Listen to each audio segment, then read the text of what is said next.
आपकी सलामती हो। आइए आज कुछ अल्फाज का तलफ़्फ़ुज़ करना सीखते हैं। इल्तिफ़ात, इसका मतलब है तवज्जो, मेहरबानी, ध्यान, रग़बत। इल्तिमास, इसका मतलब है दरख्वास्त, इल्तिजा, गुजारिश, अर्ज़। इन्फिसाल की वादी, इसका मतलब है जुदा जुदा होना, फैसला होना।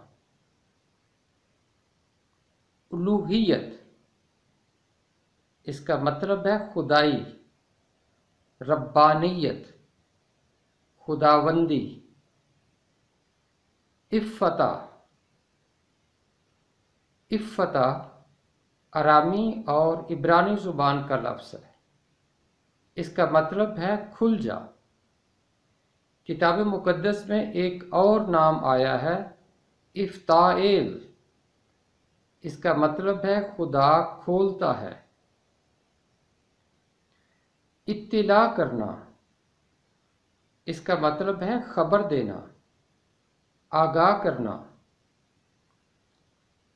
इस्तिफ़सार करना, इसका मतलब है पूछना, दरियाफ्त करना। इब्तिदा, इसका मतलब है आगाज़, शुरू। इम्तनाई फरमान, इसका मतलब है मना करने या रोकने वाला हुक्म। अम्बो, इसका मतलब है भीड़, हुजूम, मजमा, कसरत।